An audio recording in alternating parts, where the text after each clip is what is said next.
Here's a question for Dan McClellan, inspired by a recent Data Over Dogma episode. Hi Dan, I know you're likely busy, but I hope you have the time to answer this question. I've learned a lot from your content, so I'd love it if you could take the time to help me with this. You and Dan talked about the wedding feast parable of Matthew 22, which immediately reminded me of my days going to my old church.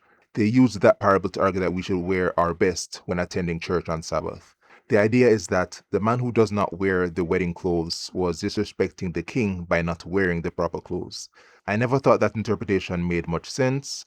Plus, I'm too neurodivergent and anti establishment to think that the colonial standards of suit and tie are the way to dress your best, especially in the tropical heat, but I digress.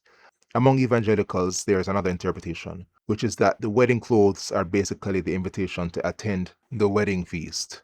In the first century Jewish context, the argument goes the host of the wedding feast would give attendees clothes to wear, and if someone did not wear the clothes, it means they were not invited. The theological interpretation of this, they say, is that we cannot enter the kingdom of heaven unless we have put on the righteousness of Christ as given to us by God.